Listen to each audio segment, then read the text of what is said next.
Boa noite, pessoal. Quem puder ligar o áudio, só para eu ver que existem pessoas e não robôs do outro lado. Já vamos começar em respeito a quem já está aqui. Sempre tem os atrasildos. Obrigada, Caio. É bom falar com pessoas. Na primeira aula, a Lili também. Na primeira aula eu falei, eu estou como aluna no curso, eu adoro quando é online, porque é super prático, mas para o professor é horrível quando você não vê ninguém.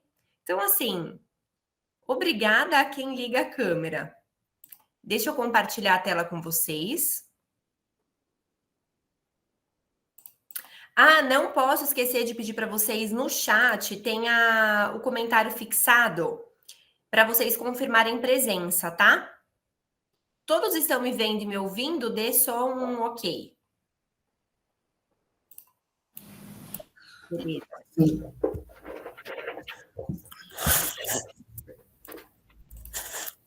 Estão vendo a tela compartilhada? Sim.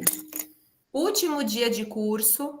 A execução da pena, ela faz tão parte da vida do criminalista que agora eu estava finalizando o material de uma consultoria, um cálculo de pena super equivocado, que estava considerando o cliente reincidente em crime hediondo, sendo que nem reincidente ele é. Então, assim, cálculo de pena é uma coisa que a gente tem que prestar muita atenção. Hoje nós vamos falar de incidentes na execução da pena, aborda bastante coisa. Então, na nossa agenda, nós temos. Eu vou voltar um pouquinho com vocês na execução. Quem aqui está iniciando na execução da pena, na advocacia criminal, essa introdução é bastante importante, tá?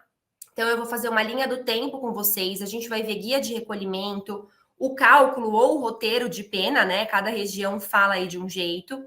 Depois a gente vai entrar em incidentes de execução da pena, que é o título 7 da Lei de Execução Penal. E o que a gente vai ver dentro de incidentes de execução da pena? O que é isso? São as conversões de pena. Então, por exemplo, o meu cliente está em cumprimento de pena restritiva de direitos e, de repente, existe a possibilidade, né, o risco dele ter essa pena convertida em pena privativa de liberdade. Então, a gente vai ver cada uma dessas conversões, tá? Excesso ou desvio de execução e anistia ou indulto a gente vai passar bem en passant porque vimos na primeira aula, tá? Então eu iniciei o curso com vocês e vou finalizar agora o curso com vocês. Na primeira aula eu prometi para vocês, e vocês me cobraram pelo Instagram, alguns de vocês, o envio dos modelos de petição de pedido de indulto. Então eu já mandei para a ESA, eu acredito que já esteja na área do aluno. Se não tiverem, vocês podem me avisar. Mônica, já está lá os modelos? Você mandou um joinha? Já? Beleza. Então, já está na área do aluno os modelos de petição. Quaisquer dúvidas também estou à disposição, tá? Uma linha do tempo, então, bem assim, faculdade, para a gente relembrar tudo bem de forma geral. Temos o cometimento de um delito, na maioria dos casos, a confecção de um boletim de ocorrência, o delegado faz toda a investigação e apresenta um relatório final. Esse relatório final vai ser encaminhado para o Ministério Público e o Ministério Público vai ter ali as 3 opções que a gente conhece. Ou ele pede o arquivamento, ou ele solicita alguma outra diligência, ou ele oferece denúncia. A partir do oferecimento da denúncia, estando preenchidos os requisitos, o juiz recebe essa denúncia e determina a citação do acusado, que vai apresentar a resposta à acusação no prazo de 10 dias, tá? Isso bem ação penal por cima. Mantido o recebimento da denúncia, o juiz vai designar audiência de instrução, debates e julgamento. Dentro da audiência, nós vamos ter as oitivas, né? Então, a vítima, as testemunhas de acusação, de defesa e o interrogatório. Depois disso, os debates, se o caso, né, se não forem convertidos em memoriais, e vai ser proferida a sentença. Depois disso, temos os embargos de declaração, recurso de apelação, recurso especial para o Superior Tribunal de Justiça em caso de violação à lei infraconstitucional ou algum entendimento, alguma súmula do STJ, e também recurso extraordinário para o STF. Por que eu estou falando tudo isso? Porque a partir de então é dentro da ação penal que se inicia a execução da pena. Então não é à toa esse retorno, né, dessa linha do tempo. Dentro da execução da pena nós temos ou a execução provisória ou a execução definitiva. E o que significa isso? Não é incomum que durante a ação penal, então, por exemplo, foi proferida uma sentença e ainda essa sentença está sendo discutida no Tribunal de Justiça através de um recurso de apelação. Nós temos aí a possibilidade de uma execução provisória, caso o seu cliente já esteja preso preventivamente ou ainda venha a ser preso por conta dessa sentença. A regra, né? Acho que vocês devem se recordar. A regra é, pelo menos no Tribunal de Justiça de São Paulo, se a pessoa permanece solta durante a instrução criminal, em regra ela poderá recorrer, né? Entrar com recurso de apelação também solta. Porém, alguns juízes, e no escritório mesmo eu tive um caso, um estupro de vulnerável, a juíza determinou na Barra Funda que ele fosse preso depois da sentença. Então, determinou a expedição do mandado de prisão. Aqui, imediatamente eu disse para ele, olha, se esconde e a gente vai impetrar um habeas corpus. Quando chegou no Tribunal de Justiça, foi determinada a expedição do contramandado de prisão, ele nem chegou a ser preso, para que ele pudesse recorrer em liberdade, porque a regra é a liberdade, tá? Agora, se ele já ficou preso preventivamente, normalmente ele também entra com recurso permanecendo preso. Então, a execução provisória é aquela que se inicia enquanto não tem o trânsito em julgado da condenação. Já a execução definitiva ocorre após o trânsito em julgado da condenação. Beleza até aqui? Então, relembrando a execução provisória, ela ocorre em caso de condenação à pena privativa de liberdade, se o réu estiver preso preventivamente ou vier a ser preso após a sentença, como eu disse. É a execução da pena quando ainda não transitou em julgado a condenação, ou seja, existe uma sentença condenatória em que foi interposto um recurso para reanalisar essa matéria. É importante que a execução seja cadastrada antes do processo ir para o tribunal, e aqui uma dica crucial, tá, pessoal? Às vezes, a ação penal corre, é proferida a sentença, a defesa ou a acusação entram com um recurso de apelação, e após a apresentação das contrarrazões, já logo o processo é encaminhado para o Tribunal de Justiça. Não deixe o processo ir para o tribunal, principalmente se o seu cliente estiver ou vier a ser preso, sem a expedição da guia de recolhimento, porque senão depois atrasa muito a execução. Principalmente quando a pena ela é mais curta, então penas de até 4 anos mais ou menos, pode ser que o seu cliente adquira algum benefício antes até do julgamento do recurso de apelação. Então, para que não atrase a apreciação de qualquer eventual pedido de progressão de regime, por exemplo, remissão, por exemplo, é muito importante que essa guia de recolhimento seja expedida antes do processo ir para o tribunal, para que já seja cadastrada a execução da pena, tá? Então, alguns exemplos de direitos que o preso pode adquirir. Remissão, uma transferência, às vezes, que você quer pedir. O preso foi condenado, está no CDP há muito tempo e já tem, às vezes, já tem o interesse, né, de trabalhar, de estudar, quer ser transferido para uma penitenciária, precisa da execução. Eventual pedido de trabalho, estudo, permissões de saída, tudo isso vai ser dentro da execução. Então, cliente preso, principalmente depois da sentença, tem que ter execução cadastrada, tá? Aqui é uma dica valiosa. E aqui, a guia de recolhimento, ela vai conter expressamente, então, o termo provisória. Vamos seguir aqui para a execução definitiva. A execução definitiva é aquela em que já houve o trânsito em julgado da condenação, né? Por óbvio. Então, seja por ausência do recurso defensivo, ministerial ou pelo julgamento já de todos eles, houve o trânsito em julgado e a execução, então, portanto, é definitiva, tá?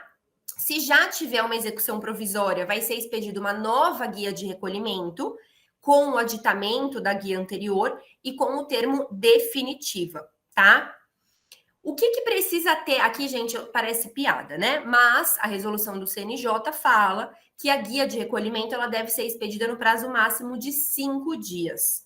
Às vezes a gente tem que brigar, demora 1 mês para ser expedida a guia.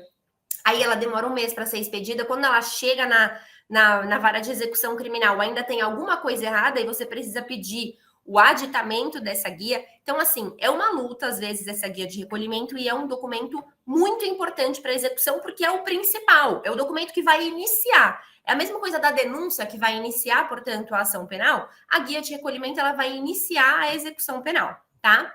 Então, o CNJ, ele fala que essa guia de recolhimento, ela deve ser expedida no prazo máximo de 5 dias a contar do trânsito em julgado, se o réu foi condenado em regime fechado ou semiaberto, e a contar da audiência de monitória, se o réu foi condenado em regime aberto.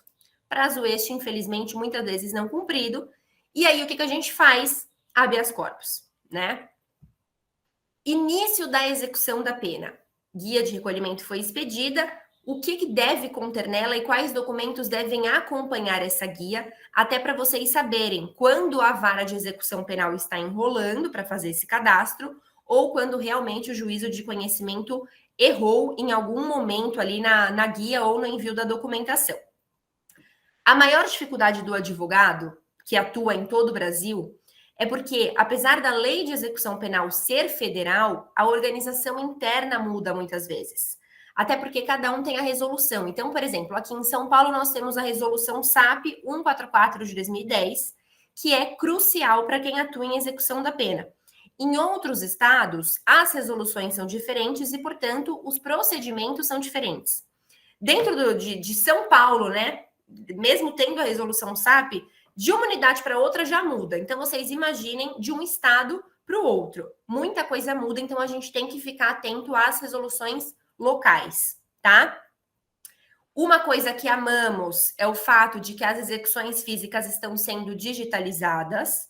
Então, aqueles cálculos de pena antigos que eram super confusos das execuções físicas estão sendo alterados já para aquele cálculo mais bonitinho. Salvo engano, vou apresentar um aqui para vocês. Então, tudo fica mais fácil, tá?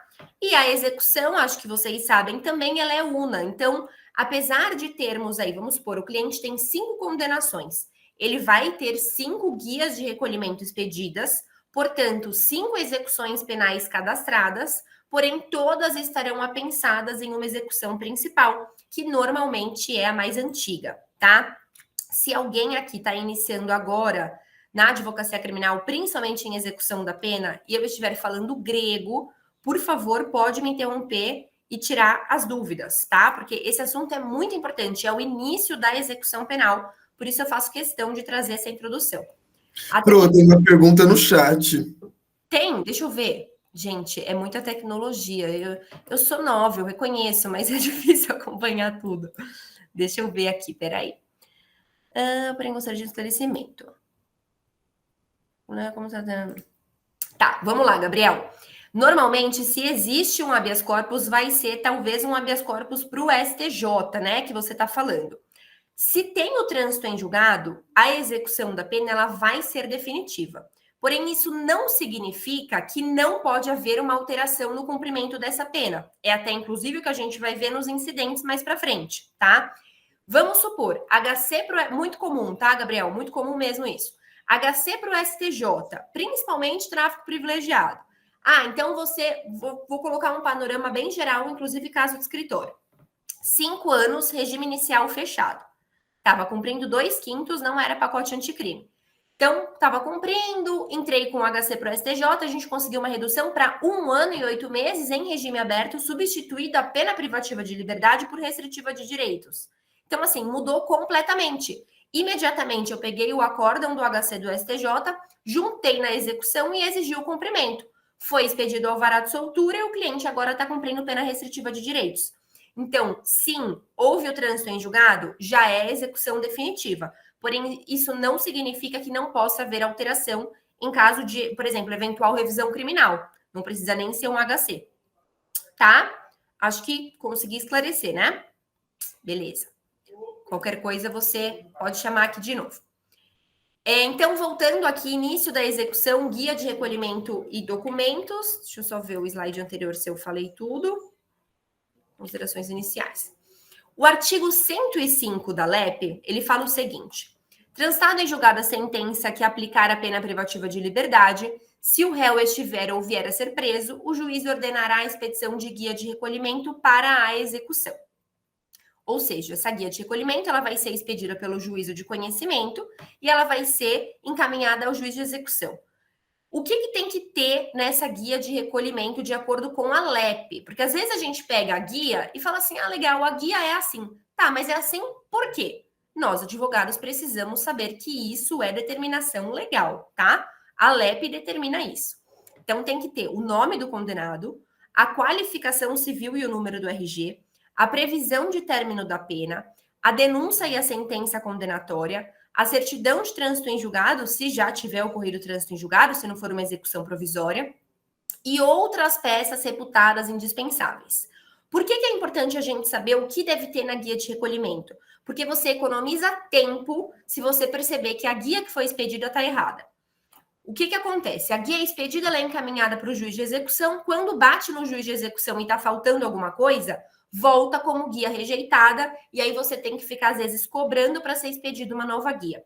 Se você já percebe, no momento da expedição, que está faltando alguma informação, simplesmente você vai peticionar, através de petição simples mesmo, falando, olha, a guia não está de acordo com o artigo 106 da LEP, está faltando determinada informação, e já pede aí a correção para que não demore, chegar na execução, voltar com o erro, ser expedida novamente, tá?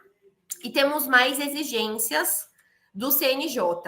Além, aqui referente principalmente à documentação. Então, além da guia de recolhimento, esse documento precisa acompanhar o interrogatório do réu em solo policial e em juízo, informações sobre antecedentes e endereços do réu, documentos de representação, como procuração, subestabelecimento, nomeação de dativo. E aqui a gente tem um problema, porque às vezes você foi contratado para atuar na ação penal, mas você não foi contratado para atuar na execução da pena.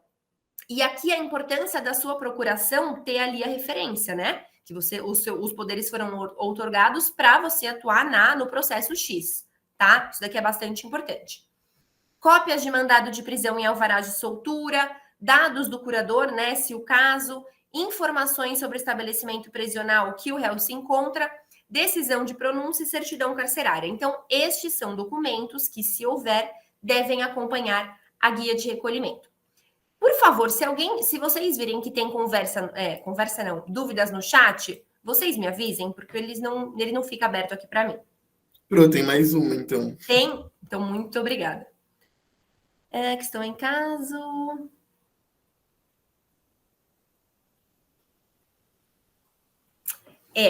Isso daqui você vai ver que é um incidente de execução da pena que a gente vai ver mais para frente, que é a reconversão da pena no caso, se fosse restritiva de direito, seria da pena restritiva de direitos pela privativa de liberdade. No seu caso, ele está regredindo de regime, porque ou teve a unificação de pena ou é uma falta que ele cometeu. Então tem que ver se é um caso. O difícil de ver caso concreto, porque pode ser muita coisa. Se foi um caso, vamos supor, ele está em regime aberto, ele já chegou a ser solto? Ah, não, você estava esperando o alvará, então ele nem foi. Essa execução, então, ela é antiga, essa nova condenação. Então vai ter a unificação de pena. O que os juízes fazem, tá? Tem uma nova condenação, eles fazem a unificação de pena e a depender do quantum de pena que vai ficar agora, né? Então, vamos supor, ele tinha uma pena de 2 e agora veio uma de 5, vai ficar com uma de 7. Aí ele vai estabelecer, isso é o artigo 111 da LEP, ele vai estabelecer o regime inicial novamente, tá? Você, nesse caso, poderia ser o agravo em execução, tá? Mas eu entendo que se houve a aplicação do artigo 111 da Lei de Execução Penal, realmente é aguardar a unificação das penas. Já chegou a somar tudo de novo? Não. Ainda não tem a guia nova. Então, ele está revogando assim só, teve condenação, já estou revogando o regime aberto. Uma possibilidade é o agravo em execução. Como demora, às vezes a gente entra com o agravo em execução ou o HC. Mas segura aí a dúvida, que talvez dentro de incidente você fique melhor esclarecido, tá? Mas pelo que eu estou entendendo aqui, é um artigo 111 da LEP que vai unificar as penas e ele já está agindo cautelarmente, tá? Então, voltando aqui. Execução da pena tem um monte de enrosco, né? Importante, caso a guia de recolhimento não acompanhe algum dos documentos citados, né, tanto na LEP quanto na resolução, será rejeitada pelo juízo de execução e deve ser novamente encaminhada nos moldes adequados. Assim que a guia de recolhimento for cadastrada perante o juiz de execução, o serventuário deve verificar a existência de alguma outra execução em nome do sentenciado, a fim de proceder com a soma e ou unificação das penas. Luana, só porque a gente falou de unificação bem agora, o assunto é esse. Então, assim, existe, é muito comum, às vezes o cliente tem 2, 3 processos. Os trânsitos vão acontecendo, as guias vão sendo expedidas e o juiz de execução é que precisa ver se existe outra guia de recolhimento cadastrada em nome desse preso para fazer essa soma e unificação. Até porque as execuções, elas precisam andar juntas. Então, é o que eu falei lá no comecinho da aula. Tem 5 processos, vai ter 5 execuções, porém todas elas vão ser unificadas, tá? E essa unificação significa que, vamos imaginar como se fosse um processo físico, vai existir o principal e os apensos depois, tá? Então todas elas ficam apensadas mesmo, aparece apensada no processo tal, que é a execução principal, tá? Exemplo prático de guia de recolhimento que eu trouxe para vocês. Então, aqui a gente tem, eu tirei os dados, né, obviamente, mas a gente tem o nome, a filiação, o RG. Aqui, gente, pelo amor de Deus, prestem atenção nos dados, porque eu nunca vou esquecer, eu vou até falar, eu sempre falo o nome do cliente inteiro. O nome do cliente era Jorge Gabriel de Souza Teixeira. Qual é a chance de termos 2 Jorge Gabriel de Souza Teixeira na mesma unidade prisional?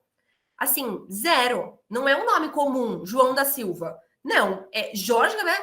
Então, assim, é muito difícil terem 2. E eu, quando fui pedir o boletim informativo, pedi o do Jorge Gabriel errado. E a minha sorte, quando eu fui passar para a família, é que a data de progressão era parecida. Mudava, assim, tipo, nem um mês, sabe? Uns 15 dias.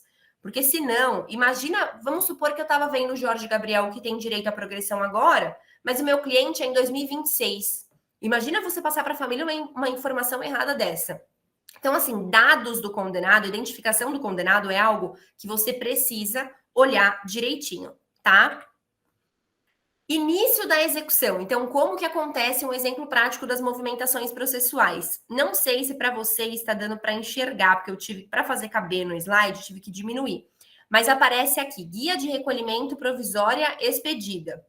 Lá em cima tinha uma guia enviada. Significa que o juiz de conhecimento fez a expedição do documento e posteriormente enviou para o juiz de execução.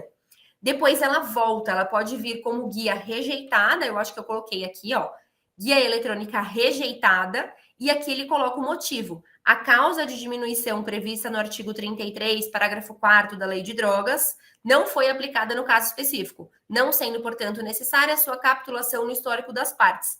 Na hora que foram expedir essa guia, ele colocou como tráfico privilegiado, sendo que não era, era tráfico do caput do artigo 33. Então, foi rejeitada, depois eles enviaram novamente. Aqui ainda dei sorte que foi no dia seguinte, porque às vezes demora, você tem que ficar fazendo balcão virtual.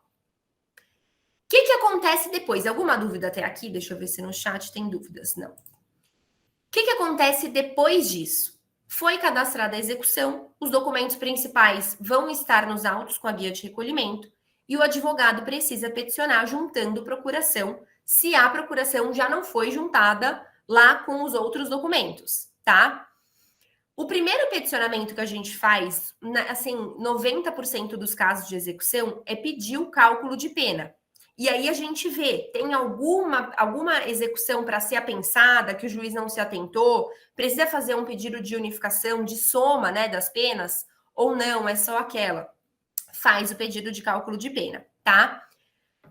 Esse cálculo de pena, no começo da aula, acho que poucos estavam aqui. Eu estava dando agora uma consultoria, finalizando agora uma consultoria, em que o cálculo está considerando o cliente da minha aluna, ela estava lá.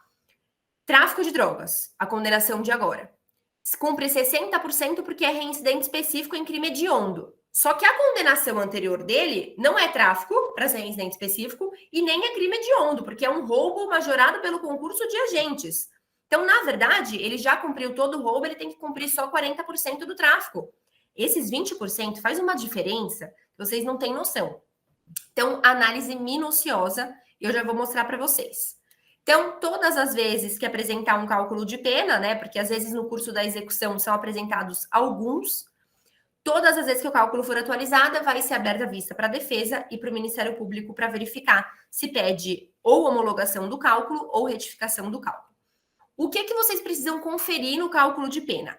Dados do réu, pelo amor de Deus, os dados da condenação, a data base do cálculo de pena. Então, qual é a data base? É a data da prisão lá atrás? Tem alguma prisão anterior a essa que você foi contratado para atuar, por exemplo? Foi cometida alguma falta grave? E aí, para fins de progressão, vai mudar a data, para fins de condicional, não vai. Os antecedentes, ele é primário, ele é reincidente específico, o que faz muita diferença a partir do pacote anticrime. Qual é o lapso para progressão? Então, o crime foi cometido antes ou depois do pacote anticrime? Ele é reincidente específico ou ele é só reincidente ou ele é primário? Então, qual é o lapso disso? Aí você precisa ver na lei de execução penal certinho. Existem detrações a serem feitas, remissões a serem pedidas ou cobradas, unificações a serem requeridas? Precisa verificar a conta e os lapsos de progressão. Então, às vezes está tudo certo, mas a conta está errada. Então, vale a pena vocês terem uma calculadora aquelas calculadoras de execução penal e também fazer a conta sem ela, né? Para verificar se está tudo certinho. Então, na prática, dados do réu, precisa verificar se está tudo certinho. Dados da condenação, então vê lá, sentença condenatória, 7 anos, 9 meses, 10 dias. Houve uma soma de pena, então ficou 8 anos, 9 meses, 10 dias. Ele tinha 1 ano de uma receptação nesse caso. No acórdão, a sentença ela foi confirmada. Aqui, muitas vezes, a sentença foi reformada, reduziu a pena e eles não se ateitam. Eles ficam considerando no cálculo de pena o que foi condenado na sentença, tá? Então, você precisa ver isso. HC no STJ teve redução, precisa constar aqui nos dados da condenação, precisa constar essa redução. E também, obviamente, precisa constar a redução na hora de fazer a continha ali, tá? Parece algo óbvio, mas quando a gente fala do advogado que tem os seus clientes e sabe os clientes pelo nome, então conhece o cálculo de pena de cada um, é uma coisa.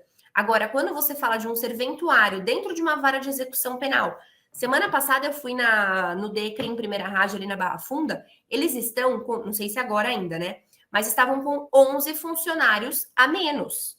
Eu tive que desenhar 5 vezes o erro no cálculo de pena.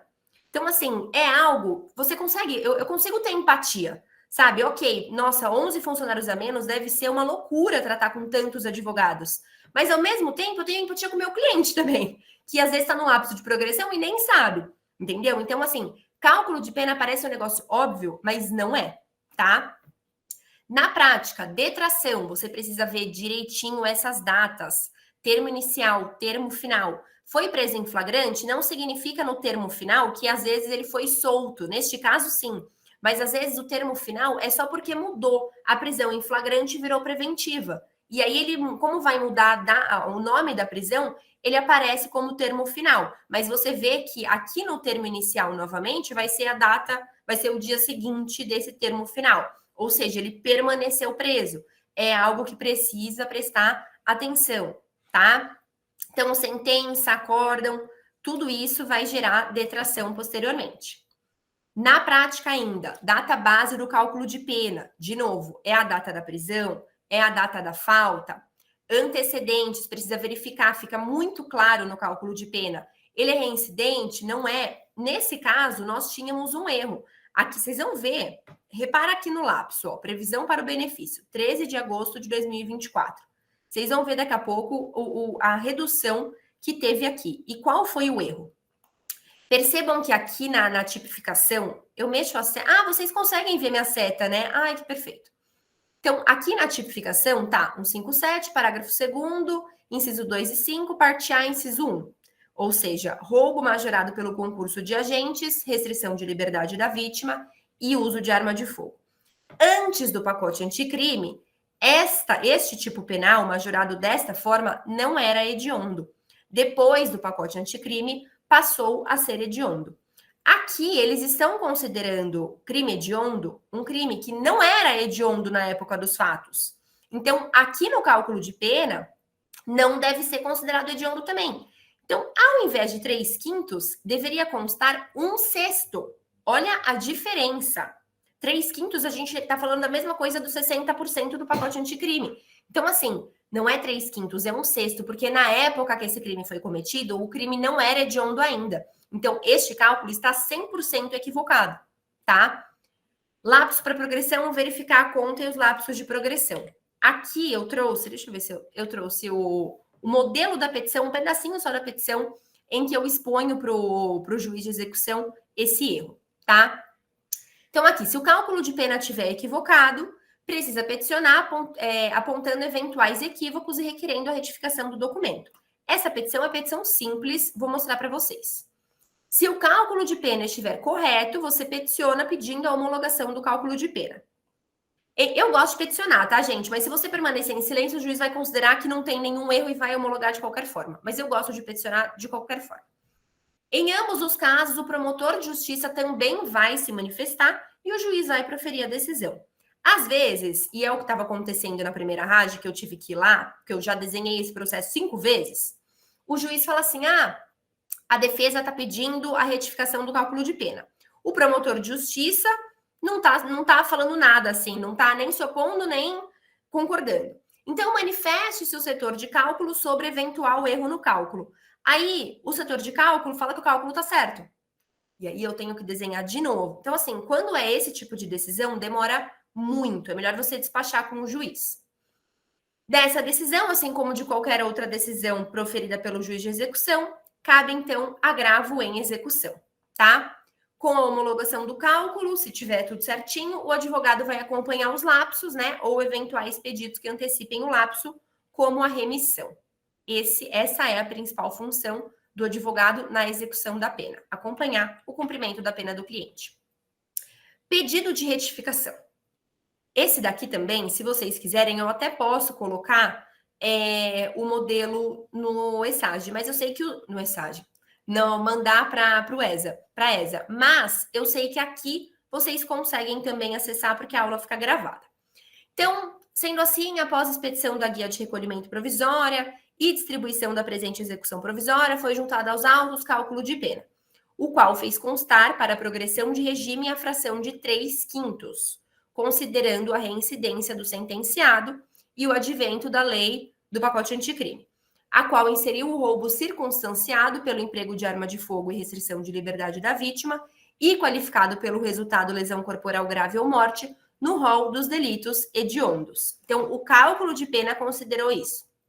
Ocorre que, uma vez que o delito perpetrado ocorreu antes da alteração legislativa, bem como que a nova norma não é benéfica ao sentenciado, o crime deve ser considerado comum e não hediondo. Ainda, o novo quantum não pode ser aplicado ao caso em comento, devendo ser mantida a possibilidade de progressão de regime após o cumprimento de 1/6 da reprimenda, que é o lapso previsto anteriormente. Significa dizer que a fração de 3/5 para a progressão não se sustenta, pois o crime perpetrado não é hediondo, uma vez que foi cometido antes de janeiro de 2020, quando entrou em vigor o pacote anticrime. E aqui, olha isso, 27 de maio de 2021, sendo que aqui ainda teve a unificação da receptação. Então, aqui a gente tem 1/6 do roubo e 1/6 de uma receptação anterior. Ou seja, unificou e ainda ficou bem antes. Vocês lembram que aqui era 2024? Então, a gente conseguiu antecipar 3 anos dessa progressão por um erro no cálculo de pena, tá? Dúvidas até aqui? Chat. Emerson, pode perguntar. Boa noite, professora. Boa Deixa eu noite. fazer uma pergunta. Toda vez que for fazer o pedido de progressão de regime, tem que pedir atualização de cálculo de pena antes? Se já tiver atualizado no processo, não. Quando que a gente atualiza cálculo de pena? Quando tem, por exemplo, eventual pedido de remissão. Então, o cálculo de pena é maio de 2021, mas meu cliente está trabalhando, então eu peço a remissão, antecipo essa progressão e aí eu faço o pedido de atualização do cálculo de pena. Agora, se não houve nenhuma alteração no cumprimento de pena dele, né? Se não tem nenhuma detração, remissão a ser pedida, você não precisa pedir atualização do cálculo. Se tiver no processo certinho, usa aquele mesmo. Tá bom, Às então, vezes obrigado. o cálculo é até antigo, mas não tem nada para antecipar, então vai aquele. Ok, obrigado. Beleza? Imagina.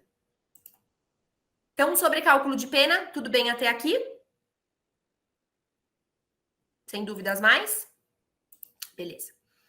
Vamos entrar, então, em incidentes de execução da pena. E aqui eu vou um pouco mais devagar.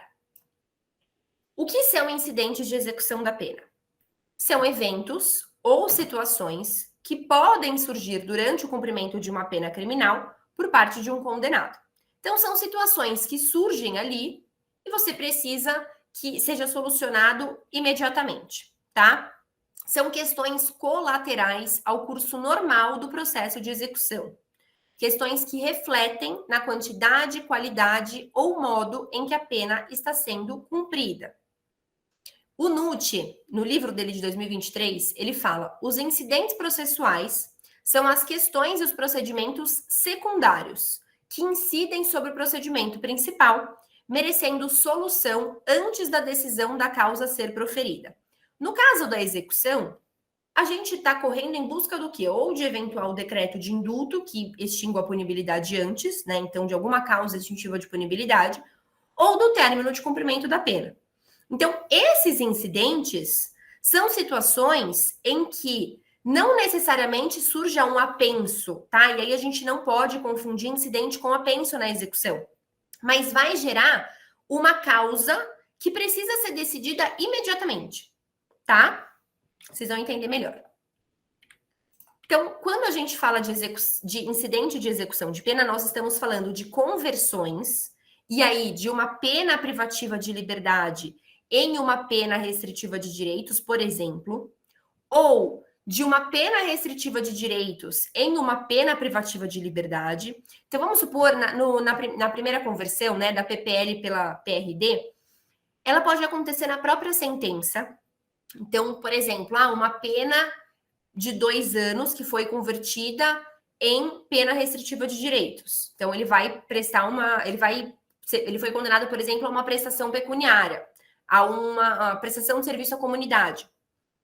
Essa pena restritiva de direitos, ela pode ser reconvertida em pena privativa de liberdade, e aí foi o exemplo que eu dei até para a Luana. Então, por exemplo, ele precisava cumprir um serviço, e ele não está prestando esse serviço à comunidade de forma correta, ele pode ser preso. E aí, quando eu falo preso, não necessariamente vai ser no regime fechado. Porque aí, no caso do descumprimento da prestação de serviço à comunidade, se a condenação foi em regime aberto, essa pena privativa de liberdade vai ser cumprida em regime aberto. Eu tenho clientes que falam: doutora, eu não consigo cumprir pena restritiva nenhuma. Eu quero ficar em regime aberto, porque aí eu vou ficar sem fiscalização nenhuma do Estado, eu vou ter que assinar algumas vezes no fórum, eu tenho cliente assinando semestralmente, e eu vou poder trabalhar, e é o que eu vou fazer na minha vida, trabalhar, entendeu? Então, assim, prestar serviço à comunidade, para mim, não é uma opção. Você consegue pagar a prestação pecuniária? Doutor, eu mal estou conseguindo te pagar. Quem dirá pagar a prestação pecuniária? Então, assim, é muito da escolha do cliente essa conversão também, tá? Nem sempre ela é maléfica, a depender da pessoa. Pena de multa em privativa de liberdade, aqui vai dar uma confusão aqui, porque a pena de multa ela tem natureza de dívida, né? O Ministério Público que vai executar. A gente vai ver mais a fundo. Pena privativa de liberdade em medida de segurança. Então, o cliente que durante o cumprimento da pena, por exemplo, deixou de ter a sanidade mental, tá? Então, a gente vai falar de uma conversão em medida de segurança. Vocês tiveram 2 aulas já com a Simone Savazone, né? Ela deve ter falado bastante de medida de segurança, porque ela ama falar sobre psicopatas, por exemplo. Vamos falar também de medida de segurança sendo convertida em pena privativa de liberdade. Então, por exemplo, ok, meu cliente estava em cumprimento de pena privativa de liberdade, veio alguma condição que essa pena privativa ela foi convertida em medida de segurança, porém agora ele se recuperou. Então, essa medida de segurança ela pode retornar para uma pena privativa de liberdade, tá? A gente vai falar um pouquinho sobre o prazo disso. Érica, pode perguntar. É bom que vocês perguntam que eu aproveito para tomar água. Boa noite, doutora. Boa noite. Em relação ao cálculo da pena, não sei se eu poderia dizer assim, porque não é bem pena, né? Bom, enfim, o cálculo da execução da medida de segurança é parecido com o cálculo da pena? A gente vai ver um pouquinho sobre o lapso, porque nós temos algumas correntes sobre isso. Então, alguns dizem que a medida de segurança, o prazo máximo vai ser o mesmo da privativa de liberdade, os de 40 anos. Esqueci agora o artigo. Outros dizem que vai ser o prazo da condenação. Outros dizem que vai ser o máximo da pena abstrata daquele tipo penal. Então, nós temos algumas correntes dessa discussão, e esse cálculo de pena, ele é um pouco mais delicado, porque ele tem a ver com a saúde daquela pessoa.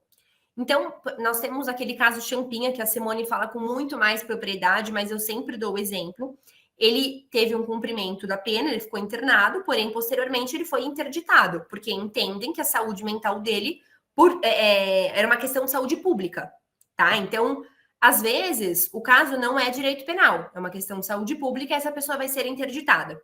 Então, falar de cálculo de pena em medida de segurança é diferente, tá? Não é um cálculo de pena como de uma pena privativa de liberdade, por exemplo. Mas quando eu chegar nesse tópico, não vou só passar, só tô dando exemplos para facilitar a compreensão, mas depois a gente vai ver um por um, tá? Respondi, Érica, a sua dúvida? Sim, respondeu, obrigada. Imagino. Então, nós temos também o excesso ou desvio de execução. Então, acho que com certeza algum cliente de vocês já falou assim: doutora, mas eu estou cumprindo minha cadeia de ponta. Porque às vezes eu tenho um caso no escritório que eu tenho praticamente certeza que vai ser assim. Ele vai cometendo, não só por esse motivo, mas desse meu cliente ele comete tantas faltas disciplinares que a progressão vai se estendendo, a condicional nunca é concedida, e daqui a pouco ele tem o cumprimento em 2025, em junho de 2025, tem o cumprimento integral da pena dele, e ele, infelizmente, cumpriu toda a pena dele no fechado. Já teve HC para o STJ, ninguém solta, são faltas disciplinares graves, e fica complicado, né? Já conversei diversas vezes, e esse sistema progressivo é dessa forma. Então, quando a pessoa cumpre a pena dela, por conta de uma falta, ela vai continuar presa? Não, porque isso é excesso de execução, tá? Temos também desvio de execução, e aí não é a mesma coisa de excesso de execução, nós vamos ter essa diferenciação de forma bem sucinta. Já deixo você perguntar, tá, Flávio? Só deixa eu terminar o raciocínio aqui, um minutinho. Então, quando a gente fala de excesso ou desvio de execução, a doutrina, ela tem uma diferenciação sutil, tá? Mas na lei parece que é a mesma coisa, parece que são sinônimos e não é. Flávio, por favor, pode perguntar. Boa noite, professora. Boa noite. Surgiu um questionamento aqui, professora, nessa questão da falta grave. Sim. Se o reeducando já tiver, assim, o lapso para poder progredir e ele cometer uma falta grave ou antes ou depois, mas estiver em apuração ainda, ele progride e depois acontece de ele retornar, ou o juiz ele suspende a progressão dele, não deixa o preso mais Tá, vamos lá. progredir. Entendi sua pergunta. Aqui nós temos 2 pontos. Primeiro, requisito objetivo. Até ter o julgamento realmente, né, todo o processo de apuração disciplinar finalizado, a data de progressão, ela não vai ser alterada. Então, o requisito objetivo pode ser que esteja cumprido. Porém, nós temos também o segundo ponto, que é o requisito subjetivo.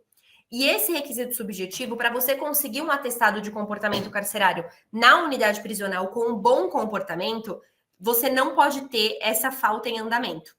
Porque as unidades não vão liberar. Vai aparecer pelo menos ou em branco, tipo assim, eu não posso atestar agora o comportamento dele, ou com comportamento regular. Então, é uma questão que o próprio juiz, quando você faz o pedido, eu tive um caso que veio assim, eu estava no lapso, eu consegui um boletim informativo com um bom comportamento, né, o atestado de conduta carcerária com um bom comportamento, juntei, depois de 2 dias veio a notificação de uma falta, a comunicação de uma falta disciplinar de natureza grave. E aí o juiz foi e falou assim, olha, eu vou apreciar o pedido depois da apuração da falta disciplinar. Então ficou meio que stand-by, esperando a apreciação. E eu já tive um caso que era uma falta média. E aí eu disse, né, que poderia progredir, enfim, aí o juiz deu a mesma decisão, mas ele não regrediu, porque aí a falta média ela não vai regredir, né? Porque a minha cliente já estava no regime semiaberto.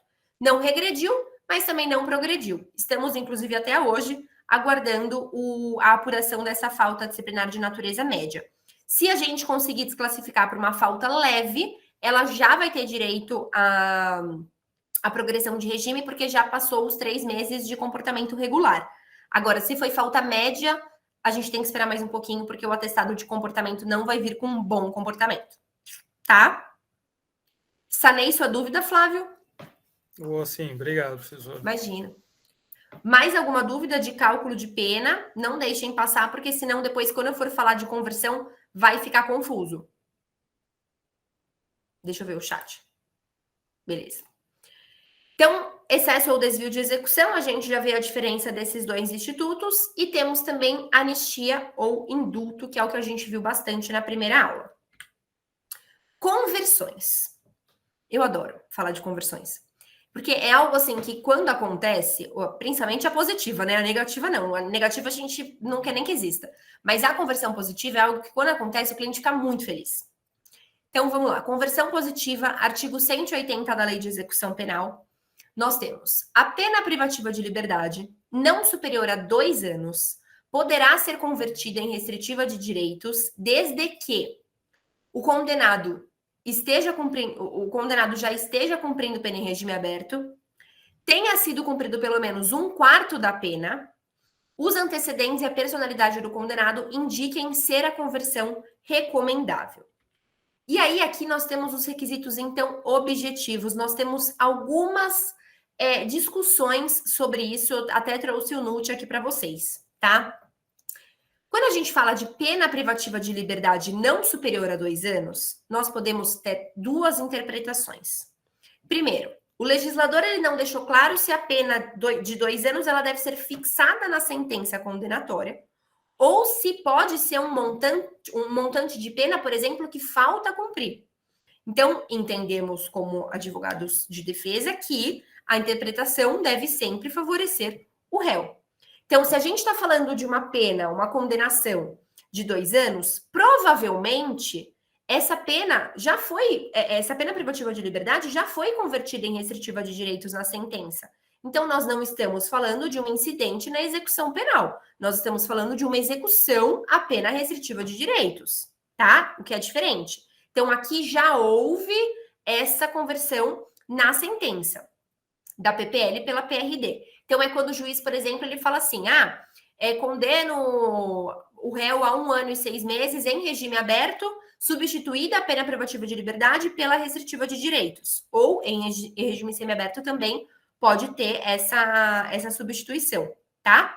Na verdade, aqui, observem os termos que o juiz usa, né? A gente não está nem falando de conversão, a gente está falando de substituição da PPL pela PRD, tá? Então, o legislador não deixa claro se é já uma substituição ocorrida em sentença.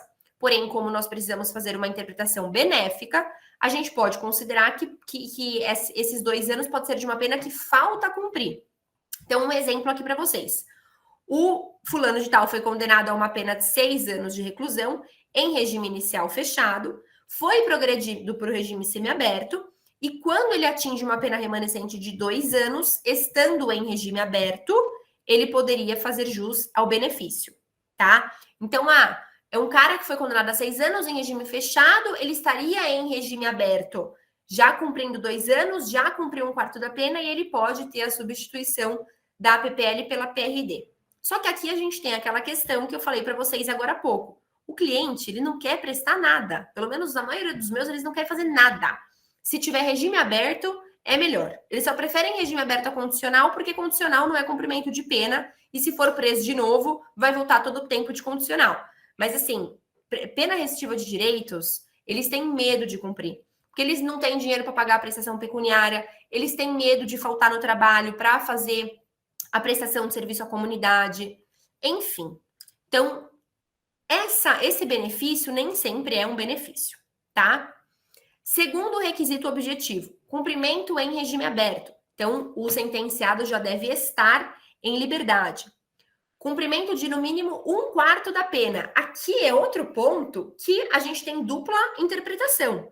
O NUT, ele fala o seguinte: parece razoável associar esse requisito ao anterior, ou seja, torna-se necessário que o sentenciado cumpra ao menos 1/4 da pena no regime aberto, para testar sua autodisciplina e senso de responsabilidade. Ou seja, a gente não está falando do cumprimento de 1/4 da pena total. A gente está falando do cumprimento de 1/4 da pena em regime aberto. Não me importa, de acordo com o NUT, o quantum de pena que ele cumpriu até estar em regime aberto.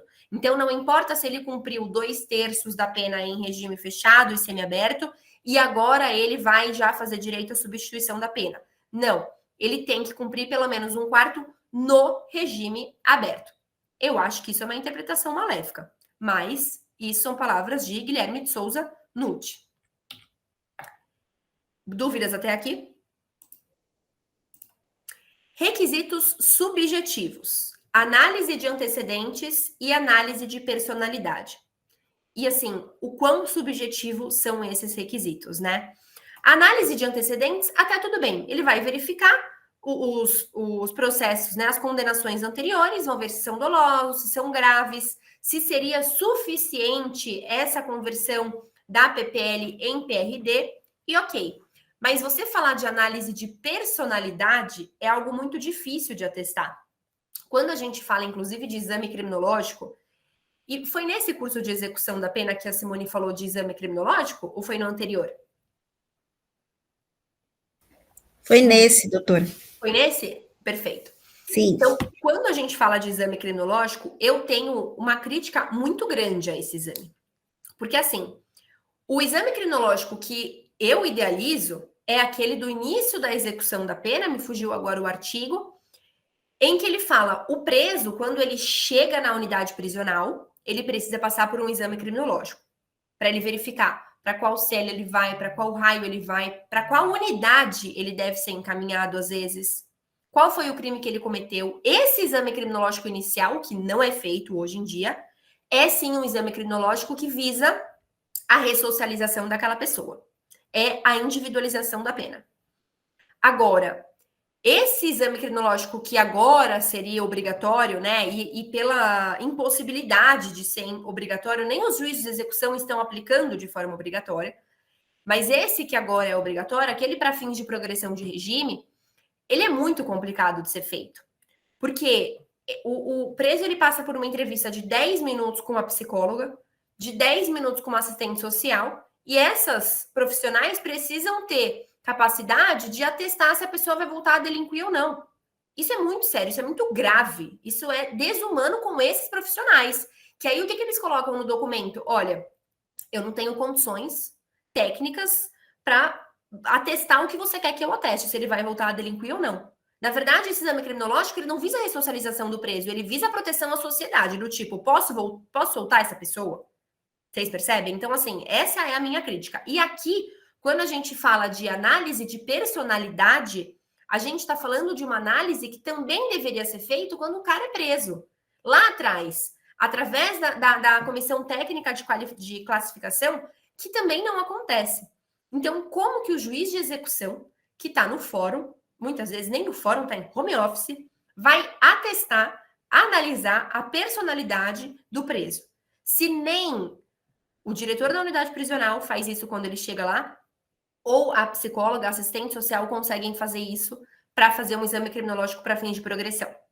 Então, é algo que é muito grave da gente falar. Isso daqui é uma estigmatização gigantesca, tá? Requisitos objetivos são esses, para fins de conversão. Aqui, então, nós temos duas críticas.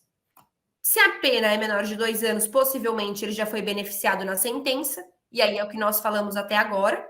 Pode falar, Érica.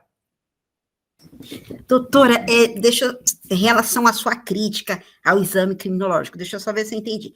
A sua crítica é, no caso, assim, seria que o exame criminológico possibilitasse saber se o detento, ele está ressocializado, é isso? Não para verificar o quanto ele pode ser perigoso para a sociedade? Eu não entendi.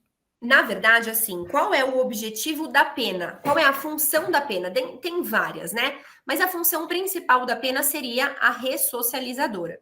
Então, sim, a pena, ela carrega um ar de castigo, né? A gente não pode falar que não, porque você está isolando uma pessoa. A pena, ela é muita hipocrisia da nossa parte falar que a pena, ela carrega só o fim ressocializador, porque ele é o que menos é feito, cumprido ali, né? Então, ela tem, sim, uma função de castigo, entre aspas.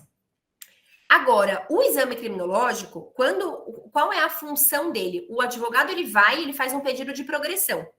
O Ministério Público, ele pede o exame criminológico para quê? Para verificar se ele preenche o requisito subjetivo. E aí, ele faz o exame criminológico. Se o exame criminológico vem negativo, então os profissionais atestam que ele não tem condições de progressão, a decisão principal, a fundamentação principal é que o agente não está absorvendo a terapêutica penal. Ou seja, o juiz, ele fala assim, olha, ele não está se ressocializando, ele precisa ficar preso mais tempo para ver se no próximo pedido ele vai estar ressocializado. Tá? Esse eu concordo, eu acho que deveria ser assim, para fins de verificar a ressocialização. Mas, na verdade, isso não é feito. Porque quando eles pedem esse exame criminológico, eles estão falando assim, ó, a gente pode soltar esse cara? Será que ele vai matar alguém agora? Será que ele aprendeu na cadeia mais coisas do que quando ele foi preso? Esse exame criminológico hoje, ele visa a proteção à sociedade, não a ressocialização do preso. Entendeu? Essa é a minha crítica. Concordo com a realização do exame criminológico, desde que ele seja feita de forma correta. Desde que ele seja feita quando o preso é preso, para você verificar com quem ele vai cumprir a pena dele, quais atividades ele é bom. O que adianta você colocar um preso, sei lá, na cozinha? Eu tenho preso que, gente, ele tem curso de padeiro e ele está fazendo função administrativa, ele poderia muito bem estar trabalhando na cozinha.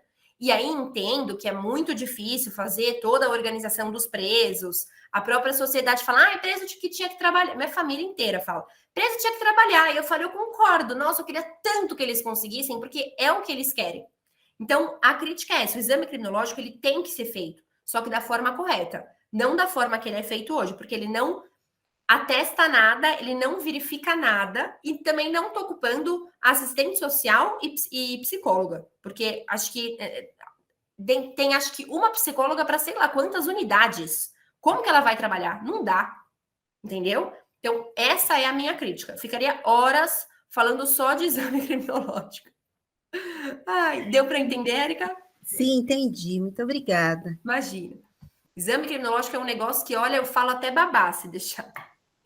Com a Simone, então, a gente conversa horrores sobre isso. Bom, então, a primeira crítica é, se a pena é menor de 2 anos, possivelmente já foi beneficiado na sentença. Então, a gente não falaria aqui de incidentes de execução penal, porque é uma substituição, de novo, e não uma conversão, que ocorreu na sentença, tá? Que poderia ter ocorrido. Crítica número 2, se precisa já estar em regime aberto, dificilmente o cliente quer prestar alguma coisa, seja pecuniária, prestação pecuniária ou prestação de serviço à comunidade, porque como não existe casa do albergado, ele vai ficar bem pleno na casa dele, cumprindo da forma que ele bem entender, porque não existe fiscalização em regime aberto, acho que no Brasil, né? Vou falar por São Paulo que estou aqui, mas acho que no Brasil não existe essa fiscalização. Eles têm as assinaturas, que por conta da pandemia, muitos dos meus clientes tiveram as assinaturas bem espaçadas, então eu tenho clientes assinando a cada 6 meses, são 2 vezes no ano, em 6 meses, a quantidade de erros, para não falar outra coisa, que eles podem fazer, né? Então, não existe uma fiscalização. Aqui, jurisprudência para vocês. Pena privativa de liberdade em restritiva de direitos. Conversão é de Minas Gerais. Aqui todos somos de São Paulo? Tem alguém que não é de São Paulo? Se manifeste. Acho que não, né? Tá. Mas eu trouxe jurisprudência de outros tribunais também para nós conhecermos, até porque eu atuo em casos fora de São Paulo, então acho que é legal a gente ter uma noção nacional. Conversão da pena privativa de liberdade em restritiva de direitos. A possibilidade de substituição da pena privativa de liberdade por restritiva de direitos pelo juízo da execução se revela situação excepcional, sendo autorizada apenas quando atendidos os requisitos legais. preenchidos os requisitos legais elencados no artigo 180 da LEP, a implementação do benefício é medida que se impõe. Então, aqui nós tivemos uma conversão da PPL pela PRD, feita por um juiz de execução, tá? Deixa eu ver se tem dúvidas no chat. Sou de Minas Gerais. Olha aí, Matheus. Essa jurisprudência, então, foi especialmente para você. Deixa eu ver, tem uma outra dúvida aqui. Prof, me surgiu uma dúvida. Pesquisei e não achei. Em caso que o exame negar a aptidão de progressão, tem prazo para solicitar novamente? Luana, aqui nós temos um prazo de 6 meses que é aplicado na prática, tá? Normalmente, essa determinação vem na sentença, vem na decisão do juiz de execução. Então, o próprio juiz fala, olha, daqui 6 meses faz um outro exame criminológico. E aí, você pensa comigo, Luana, se é para verificar a ressocialização de alguém e em determinado mês ele mostrou que não estava ressocializado, não vai ser em um mês que ele vai se ressocializar, que vão ter mudado aí a visão dele. O ruim é que nesses 6 meses pode acontecer tanta coisa, pode vir falta, enfim, né? Em cumprimento de pena, acho que falta, às vezes, é até o menor dos problemas. Mas, às vezes, realmente tem que esperar 6 meses para fazer essa solicitação. Se a decisão, não, aliás, se alguém aqui que atua em execução da pena já conseguiu em prazo menor, por favor, se manifeste, porque é sempre bom termos aí essa troca, essas decisões benéficas, tá? Mas nunca consegui, sempre prazo de 6 meses. Apesar de que meus clientes são bonzinhos. Normalmente, acho que eu tive 2 casos no escritório em todos esses anos que veio negativo. Se a decisão não fala nada, isso que eu ia falar, acabei esquecendo. Aí você pode pedir antes, tá? Se a unidade falar, não, só no prazo de 6 meses, você fala, mas determinação judicial não falou nada de 6 meses. E aí você pede para o juiz novamente. Dúvidas sanadas? Mais alguém? Vamos prosseguir, então. Conversão negativa. Então, até então, estávamos falando de conversão positiva, né? PPL por PRD, e agora a gente vai falar da conversão negativa, ou seja, PRD em PPL. Artigo 181 da LEP fala: a pena restritiva de direitos será convertida em PPL nas hipóteses e na forma do artigo 45 e seus incisos do Código Penal. A pena de prestação de serviços à comunidade será convertida quando o condenado não for encontrado por estar em lugar incerto e não sabido, ou desatender a intimação por edital, ou seja, foi intimado, não apareceu no fórum ou no setor que deveria iniciar o cumprimento da pena, vai converter PRD em PPL. 2. Não comparecer injustificadamente à entidade ou programa em que deva prestar serviço. Então, já estava em cumprimento de pena de prestação de serviço à comunidade e deixou de continuar, né, esse cumprimento, pode converter PRD em PPL. Recusar-se injustificadamente a prestar o serviço que lhe foi imposto. Ah, não, no fórum eu não quero trabalhar, eu quero trabalhar só se for na prefeitura. Vai ser convertido em PPL. Praticar falta grave, então cometeu um novo delito durante o cumprimento da restritiva de direitos. Por isso que eu perguntei para a Luana se esse novo crime, se essa nova condenação era de um novo crime. Sofrer condenação por outro crime à PPL cuja execução não tenha sido suspensa. Então, aqui talvez seja o caso da Luana, se fosse um cumprimento de restritiva de direitos, como é regime aberto, a gente fala de unificação. Parágrafo 2º. A pena de limitação de final de semana será convertida quando o condenado não comparecer ao estabelecimento designado para o cumprimento da pena, recusar-se a exercer a atividade determinada pelo juiz, ou se ocorrer qualquer das hipóteses das letras A, D e E do parágrafo anterior. Parágrafo 3º. A pena de interdição temporária de direitos será convertida quando o condenado exercer injustificadamente o direito interditado, ou se ocorrer qualquer das hipóteses das letras A e E do parágrafo 1º deste artigo. Então, perceba que, a depender da pena restritiva que foi imposta, nós temos hipóteses de conversão para PPL, tá? O artigo 44 do Código Penal, ele fala: as restritivas de direitos são autônomas e substituem as PPLs quando a restritiva de direitos converte-se em PPL quando ocorrer o descumprimento injustificado da restrição imposta, no cálculo da PPL, a execução será deduzido o tempo cumprido da PRD. Ou seja, o que significa isso? Estou cumprindo o PRD, converteu em PPL, PRD, restritiva de direitos, PPL, privativa de liberdade, tá? Acho que vocês perceberam, né? Então, converteu em PPL, o tempo de PRD, ele vai ser considerado como pena cumprida. Ele estava em cumprimento de pena, tá? Sobrevindo condenação à pena privativa de liberdade por outro crime, o juiz da execução penal decidirá sobre a conversão, podendo deixar de aplicá-la, se for possível ao condenado cumprir a pena substitutiva anterior. Então, o que acontece? Nesse caso, a pena restritiva de direitos foi um benefício adquirido pelo agente na sentença condenatória. A conversão da PRD em privativa de liberdade ocorre pela decepção ao Estado, ou seja, devendo cumprir uma pena restritiva de direitos, você não está cumprindo, meu amigo. Então, o seu benefício pelo Estado, né, pelo legislador entender ser uma pena mais benéfica, e você não está cumprindo, como castigo, entre aspas, você vai agora ter uma pena privativa de liberdade aplicada. Qual que é, pessoal, o ponto-chave aqui? E aí é o que eu explico para os clientes quando eles falam para mim, doutora, mas eu não quero ficar cumprindo pena restritiva de direitos, eu prefiro ficar no regime aberto. A questão é, quando você descumpre, vamos imaginar uma condenação em regime aberto.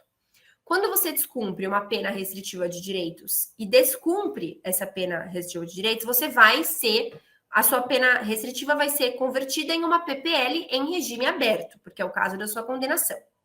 Só que se você descumpre esse regime aberto, você vai ser preso no regime semiaberto. Então, pode ser que o cumprimento da pena em regime aberto seja mais benéfico para o cliente, ele não vai ter trabalho nenhum. Só que em caso de descumprimento da pena, se o descumprimento for de regime aberto, aí o prejuízo é muito maior. E é isso que eu explico para eles. Senão, não faria sentido substituir a restritiva de direitos. Tá? O Estado ia deixar todo mundo em regime aberto, dane-se, não precisa substituir. Tá? Então, aqui é o ponto. Eu falo para ele, se você está pensando em deixar de assinar ou fazer alguma coisa do tipo, é melhor você continuar prestando o serviço à comunidade do que você ficar em regime aberto e depois ser preso, tá? Então, esse é o ponto X aqui da questão. No cálculo de pena, o tempo de pena restritiva de direitos vai ser considerado, tá? Tem que ter essa detração. O sentenciado vai ser encaminhado ao regime que foi condenado, ou seja, se condenado em regime inicial aberto, a pena privativa de liberdade vai ser cumprida em regime aberto, e se inicialmente foi um regime diverso do aberto, vai ser preso. Ou seja, se foi uma condenação, condeno a 1 ano em regime inicial semiaberto, substituída a pena privativa de liberdade por restritiva de direitos, e houver o descumprimento dessa restritiva de direitos, aí ele vai ser encaminhado para o regime semiaberto, tá? Então, aí aqui é um ponto de atenção. Melhor ficar cumprindo a restritiva de direitos. Deixa eu ver se tem dúvidas no chat. Não. O réu precisa ser intimado para constatar se está em cumprimento da pena ou não. Então, não é assim, olha, foi expedida a guia de recolhimento e aí ele já deveria ter vindo aqui em livre e espontânea vontade para iniciar o cumprimento. Não, ele precisa ser intimado, que já existe. Se não tem advogado particular, ele nem sabe quando tem a execução da pena dele. Então, assim, expede a guia de recolhimento, inicia-se a execução, vai ser intimado para iniciar o cumprimento da pena restritiva de direitos, tá? Se ele não foi intimado, não existe descumprimento de nada. Se ele foi intimado e não compareceu para iniciar esse cumprimento, ele vai ser ouvido para justificar a sua ausência. Sei lá, vai que ele estava internado. Hoje eu atendi um cliente que ele não voltou de uma saída temporária, né? Eu falo muito para os meus clientes de todos os prejuízos. Muito difícil um cliente meu não voltar. Eu sempre, assim, fico muito no pé, fico lembrando, meio mãe, sabe? Não que isso seja certo, mas sou meio mãe nesse ponto. E aí ele não voltou, foi preso de novo, como eu já disse que seria. E aí eu falei para ele, doutor, eu vou ser ouvido agora, né? Falei, William, você vai ser ouvido, mas você vai falar o quê? Que você estava aí? Não te acharam? Quando é um abandono de cumprimento de pena, não tem muito o que falar. Falei, a não ser que você estivesse internado, sequestrado com confecção de boletim de ocorrência para provar que você estava realmente sequestrado, você não tem muita justificativa, né, dessa saída temporária. Então, assim, desse abandono do cumprimento de pena, né?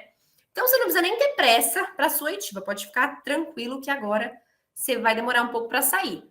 Mas essa oitiva é para quê, afinal, né? Só para formalizar que abandonou a saída temporária, que abandonou o cumprimento da pena e não voltou de uma saída temporária. Então, aqui o mesmo pensamento. Ele vai comparecer em juízo para justificar a ausência. Por que ele deixou de cumprir essa pena? Ele estava passando por algo? Ele teve que se mudar de forma urgente e não deu tempo de avisar? Normalmente, quando ocorre um atraso, o juiz libera para continuar cumprindo. Ele meio que dá uma advertência e continua o cumprimento da restritiva de direitos. Mas quando são 2 atrasos, quando ele percebe que é reiterada essa conduta, aí ele já manda converter em privativa de liberdade, tá? Então, a depender da justificativa, ocorre ou não a reconversão. A recusa em prestar serviço à comunidade sem motivo justo é causa de conversão, a não ser que as atividades configurem trabalho forçado ou cruel. Aqui nós vamos ver algumas jurisprudências daqui a pouquinho. Então, reconversão em PPL. Quais são os casos? Descumprimento injustificado, artigo 44, parágrafo 4º do Código Penal, e aí o cálculo vai considerar o tempo de pena restritiva de direitos cumprido, ou uma nova condenação à pena privativa de liberdade, artigo 44, parágrafo 5º do Código Penal, e aí é uma facultatividade do juiz de execução. Se ele entender, por exemplo, que a restritiva de direitos era uma prestação pecuniária, ele pode falar, não, eu não vou converter em privativa de liberdade. Paga a prestação pecuniária e aí você cumpre só a pena da nova condenação, se o caso, tá? Agora, se é uma prestação de serviço à comunidade e a pessoa vier a ser presa, normalmente você não tem como cumprir a prestação de serviço. Aí o juiz converte em privativa de liberdade, tá? Atenção! E aqui, atenção, muita atenção. Se o cliente não tiver condições financeiras e ele tiver que escolher entre pagar a multa penal ou a prestação pecuniária, é melhor que ele pague a prestação pecuniária, porque é a prestação pecuniária que vai ser reconvertida em PPL.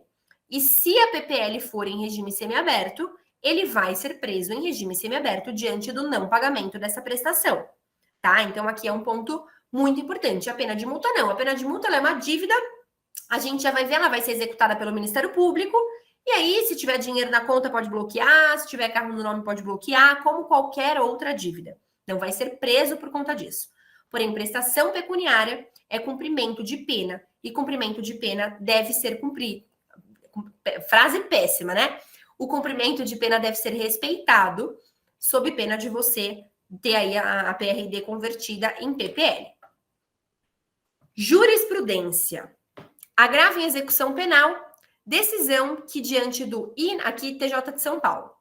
Decisão que diante do inadimplemento da pena de prestação pecuniária, reconverteu a pena restritiva de direitos em PPL. Alteração da pena restritiva de direitos. E aqui a gente vai ter muita jurisprudência e, assim, em sentidos opostos, tá? O artigo 148 da LEP, ele fala assim, em qualquer fase... A gente ainda está falando de restritiva de direitos, tá? Em qualquer fase da execução, pode o juiz, de forma motivada, alterar a forma de cumprimento das penas de prestação de serviço à comunidade e de limitação de fim de semana, ajustando-as às condições pessoais do condenado e às características do estabelecimento, da entidade ou do programa comunitário ou estatal. Nós temos duas interpretações aqui. O STJ, ele tem uma interpretação bastante restritiva desse artigo 148 da LEP, então ele fala assim, olha, falar que o juiz pode alterar a forma de cumprimento não significa que ele vai alterar a espécie de restritiva de direitos. Significa que ele vai moldar aquela restritiva de direitos já imposta para uma forma que a pessoa possa cumprir. Então, por exemplo, o cliente não pode prestar serviço à comunidade. Não significa que o artigo 148 não fala, de acordo com a STJ, que o juiz de execução ele vai mudar a prestação de serviço à comunidade para uma prestação pecuniária, por exemplo. Significa que o juiz ele vai modular essa prestação de serviço à comunidade para que o preso, o sentenciado, possa cumprir. Então, ele vai cumprir só de final de semana, ou ele vai cumprir menos vezes no mês, até atingir aquelas horas, enfim, tá? E os tribunais de justiça, ele depende muito da região. Então, é uma questão bastante controversa. Há quem fale que pode sim mudar a natureza da espécie, ou então que não, que só precisa modular a forma de cumprimento. Então, aqui a gente vai ver bastante júris, tá? Alguma dúvida até aqui, antes de eu entrar na jurisprudência? No chat, não. Então, o STJ, ele fala, é vedado ao juízo da execução alterar a pena restritiva de direitos estabelecida em sentença condenatória transitada em julgado, sendo-lhe possível apenas alterar a forma de seu cumprimento, adaptando-a às peculiaridades do caso concreto, tá? De 2022, esse julgado. Esse é o entendimento majoritário do STJ. O Tribunal do Paraná, ele fala o seguinte: excepcional possibilidade de adequação da espécie de pena restritiva de direitos pelo juiz da execução, substituição por prestação pecuniária. Então, o Paraná, em 2021, ele decidiu, num agravo de execução, que poderia sim mudar a espécie da restritiva de direitos, e não só modular ali os efeitos dela, tá? O Tribunal de Minas, mais um presente é Matheus, foi para Matheus. Pedido de substituição da pena de prestação de serviço à comunidade por prestação pecuniária, viabilidade. Conforme o artigo 148 da LEP, resta justificado o pedido de conversão da pena de prestação de serviços à comunidade em prestação pecuniária, diante da situação peculiar do condenado, ajustando as suas condições pessoais. Em Minas Gerais, eu tive uma execução que eu entrei, já estava bastante, assim, o cumprimento já bem avançado. Na verdade, ele não tinha iniciado o cumprimento, mas já fazia tempo que a execução estava correndo, só não prescreveu ainda. Meu cliente, ele tem todas as doenças imagináveis, inclusive HIV, e assim, ele não tem a menor condição, ele é cego de um dos olhos, ele não tem a menor condição de prestar um serviço à comunidade. Ele vai ao hospital todos os dias tomar um medicamento super específico, que ele tem reação alérgica e toma um outro medicamento por conta desse primeiro medicamento. Então, é assim, é uma situação muito delicada. Eu juntei diversos comprovantes do estado de saúde dele e, graças a Deus, até o Ministério Público concordou que ele não tinha a menor condição de prestar serviço à comunidade. Então, ele foi condenado. Aconteceu algo que é até bem difícil. Ele já tinha sido condenado à prestação pecuniária, bem como à prestação de serviço à comunidade. A juíza, né, que nem é tão boazinha assim, pelo que eu vi na audiência de monitório, mas ela converteu a prestação de serviço à comunidade em uma outra prestação pecuniária. Então, a sorte é que esse meu cliente tem condições financeiras de pagar o salário mínimo que ela pediu nessas duas prestações pecuniárias, porque senão, não sei qual outra restritiva ela aplicaria, que ela não estava muito afim de flexibilizar, sabe? Mas o próprio juiz de execução fez essa alteração, o que é muito bom, muito bom. Só que eu tive que juntar alguns documentos para conseguir isso. Então, TJ de Minas parece que flexibiliza o artigo 148, sim. TJ de São Paulo, maioria aqui do curso. Razoável se admitir que o magistrado atuante junto à vara de execuções penais, por estar mais próximo à realidade dos apenados, possa decidir questões dessa natureza. Recurso provido para substituir a pena de prestação de serviço à comunidade por pecuniária no valor equivalente a 2 salários mínimos, tá? Um julgado de 2020. Outro do TJ de São Paulo. Recurso ministerial. E aí aqui você percebe a divergência, né? Esse é de 2023. Nós encontramos mais recentes convertendo e não convertendo. Substituindo, aliás, né? Recurso ministerial. Impossibilidade de alteração da sanção alternativa. Inteligência do artigo 148 da LEP, recurso provido. Ou seja, o Ministério Público pediu para insurgência contra a decisão que alterou a pena restritiva de direitos de prestação de serviço à comunidade para a prestação pecuniária. Então, ele pediu para que não ocorresse essa substituição, essa alteração, e o Tribunal de Justiça de São Paulo falou: é verdade. o juiz de execução não tem que se meter nisso, tá? Aí aqui, as duas próximas jurisprudências são apelações criminais, ou seja, foi condenado a uma prestação de serviço à comunidade e na apelação o advogado, a defensoria pública, enfim, pediu para que fosse alterada essa pena restritiva de direitos, porque o cliente, o réu ali não tinha condições de cumprir daquela forma.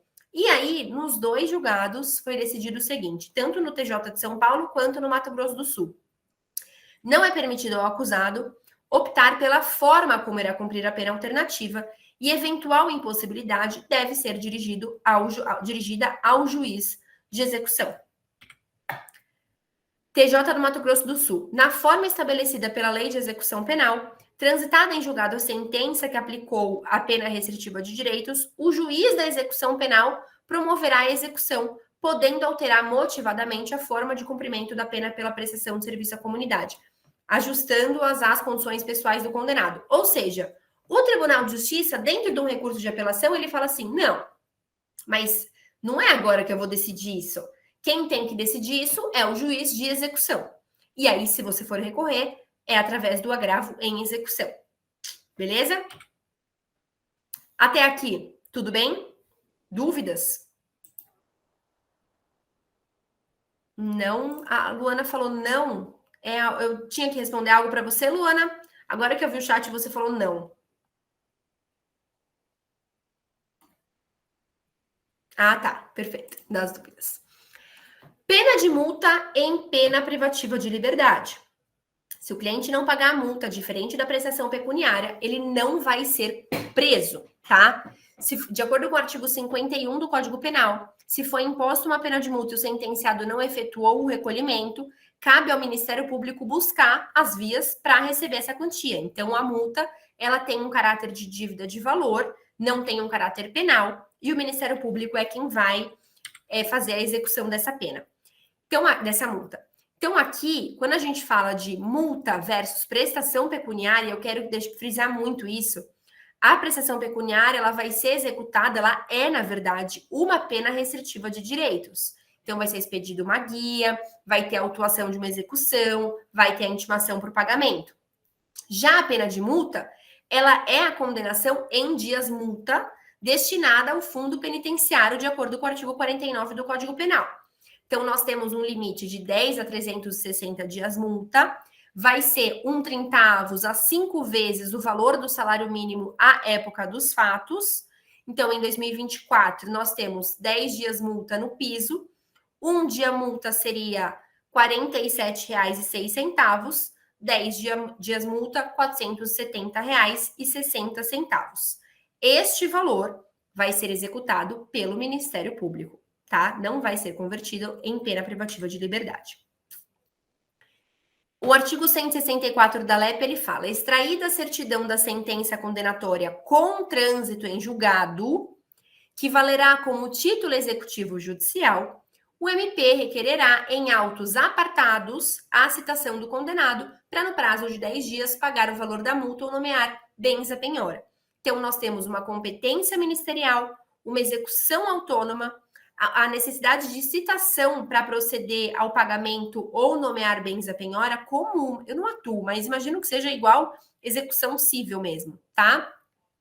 E a execução, ela vai seguir a lei processual civil. Isso é uma determinação da LEP, artigo 164, parágrafo 2º, tá? Outra forma de conversão, PPL em medida de segurança. Artigo 183. Quando no curso da execução da PPL sobrevier doença mental ou perturbação da saúde mental, o juiz de ofício, a requerimento do MP, da Defensoria Pública ou da autoridade administrativa, poderá determinar a substituição da pena por medida de segurança. O tratamento ambulatorial poderá ser convertido em internação se o agente revelar incompatibilidade com a medida. Nessa hipótese, o prazo mínimo de internação será de 1 ano. Então, aqui nós temos duas hipóteses. Se o condenado sofrer de doença mental, que não se trate de uma enfermidade duradoura, vai ser aplicado o disposto no artigo 41 do Código Penal e ele vai ser transferido para o hospital de custódia e tratamento psiquiátrico por um tempo suficiente de tratamento. Aqui a gente não está falando de uma conversão da PPL em medida de segurança. É a mesma coisa de qualquer outro problema de saúde. Ah, o cliente está com crise renal. Ele vai ser transferido para um hospital e ele vai permanecer lá efetuando o tratamento. Depois disso, ele volta para a unidade prisional, que normalmente ele já estava, tá? Então, não é uma conversão em medida de segurança. O tempo internado, ele vai depender, portanto, do tempo de tratamento que ele vai precisar. E, obviamente, enquanto ele estiver no hospital, ele está cumprindo a pena dele, tá? A segunda hipótese é em caso de doença mental de caráter duradouro. Então, esse acusado, ele vai ser transferido e não vai ser um caráter transitório, mas sim definitivo. Então, cabe ao juiz de execução converter essa pena privativa de liberdade em medida de segurança. E aí, o artigo 183 da Lei de Execução Penal vai estabelecer as condições para tanto, tá? No caso da segunda hipótese, ou seja, no caso de uma conversão da PPL em medida de segurança, em que a doença mental ela tenha um caráter duradouro, que exija um tratamento mais específico, mais complexo, definitivo, nós temos 4 correntes em relação ao tempo da medida de segurança. E aí, acho que a Érica tinha me perguntado sobre isso, né?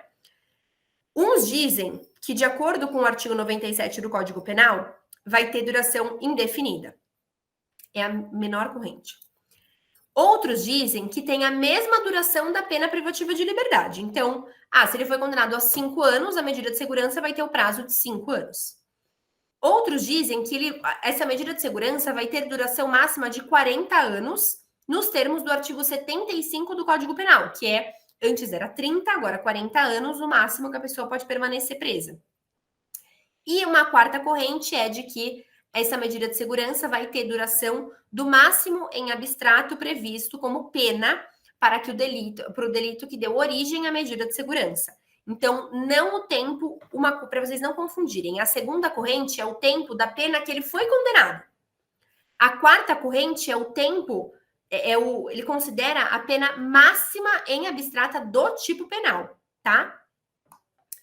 Diante da dúvida, não se pode interpretar a lei de forma maléfica ao réu. E aí o NUT fala assim, tendo em vista que na época da infração penal, o réu foi considerado imputável, recebeu, portanto, do Estado, uma pena fixada em montante certo, caso tenha havido a conversão, é justo que a medida de segurança aplicada respeite o limite estabelecido pela condenação. Ou seja, cumprirá a medida de segurança pelo prazo máximo da pena. E aqui não é pena em abstrato, não é a quarta corrente, é a segunda corrente que o NUT adota. Do tipo, se o cara foi, eu concordo com ele, se o cara foi condenado a 5 anos e ele teve convertido a pena privativa de liberdade em medida de segurança, entendo que nada mais justo que a medida de segurança dele tenha o mesmo prazo da pena privativa de liberdade.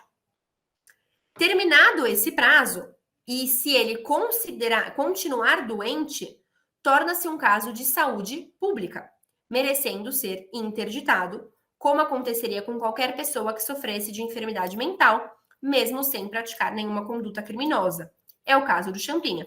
Ele cumpriu o tempo de internação, ele era menor na época até, e ele foi depois interditado, e agora foi conduzido lá, está numa casa, até com outros menores, com outras pessoas, nas mesmas condições psicológicas, psiquiátricas, acho até, dele, tá? O caso de Champinha é bem polêmico, já teve até denúncia na ONU, enfim. Medida segurança reconvertida em pena privativa de liberdade. Aqui a gente está falando do oposto. Então, era uma pessoa que estava em cumprimento de pena. Essa pena privativa de liberdade foi convertida em medida de segurança por alguma doença mental do sentenciado. E aí, portanto, vai ser observado o tratamento e o reflexo disso na saúde do sentenciado. Se ele melhorar, se ele tiver condições novamente de cumprir a pena privativa de liberdade, ele deve retornar para o cumprimento da pena privativa de liberdade. Então, vai ocorrer a reconversão, tá? Aqui, de novo, eu não estou falando daquele preso que foi internado por uma causa específica e que nem teve a PPL reconvertida em medida de segurança. Eu estou falando para o preso com uma doença mental duradoura, que teve a PPL convertida em medida de segurança e depois de determinado tempo de tratamento, tem condições de voltar a cumprir a PPL, tá? Dúvidas até aqui?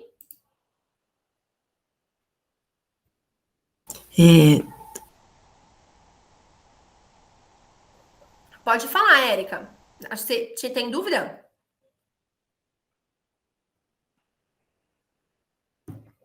Vou continuar. Qualquer coisa você pode falar. É que para mim não tá saindo som. Vocês estão ouvindo a Érica? Acho que não, né? Eu só escutei um e não escutei mais nada.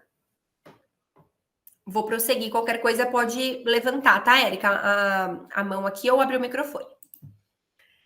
Excesso ou desvio de execução. Artigo 185 da LEP fala o seguinte: haverá excesso ou desvio de execução sempre que algum ato for praticado além dos limites fixados na sentença, em normas legais ou regulamentares. E aí é o que eu falei para vocês. Quando a gente lê o 185, parece que excesso ou desvio são sinônimos, e não é. O 186, ele fala, pode suscitar o incidente de excesso ou desvio o MP, o Conselho Penitenciário, o sentenciado ou qualquer dos demais órgãos da execução penal. Então, vamos supor que o preso comete um delito, cumpriu lá o tempo de condenação e o juiz não solta. O Conselho Penitenciário, ele pode falar, querido, tem um cara aqui que já cumpriu a pena inteira. Eu faço o que com ele? Vou soltar. Então, pode ter a iniciativa do próprio Conselho Penitenciário, do próprio sentenciado. Ele pode chegar no diretor e falar, querido, e aí? Já cumpri tudo, vou ficar aqui até quando? Tá? Excesso ou desvio de execução. Pode ser suscitado incidente de excesso ou desvio de execução, todos os órgãos da execução penal e o próprio sentenciado, de acordo com o artigo 186 da LEP. O 185, ele apenas declara quando haverá o excesso ou desvio de execução, mas ele não conceitua esses institutos. E conceituar esses institutos é algo difícil, porque até a doutrina tem dificuldade. A doutrina ela não é uniforme na conceituação desses institutos. Então, aqui a gente tem, pegando assim, de doutrina em doutrina, a gente consegue chegar num conceito consensual, vai? Excesso de execução é a imposição de pena quantitativamente maior do que a prevista na sentença. Então, o melhor exemplo que eu consigo achar para vocês é o da pessoa que realmente está cumprindo mais pena do que deveria cumprir. Sabe o que é excesso de execução também? Quando a pessoa ela está no regime fechado e já deveria estar no semiaberto e ela está esperando vaga. Isso é excesso de execução. Não necessariamente ela está presa e já cumpriu a cadeia de ponta a ponta. Pode ser que ela esteja só num regime errado, tá? E por isso, hoje em dia, muitas decisões falam, olha, não havendo vaga no regime adequado em 30 dias, eu amo quando a decisão vem assim, solta o preso. Então, rapidinho, a unidade transfere. E é por isso que temos resoluções permitindo que as unidades prisionais de regime fechado estabeleçam raios, setores que sejam de regime semiaberto, porque o semiaberto não está dando conta.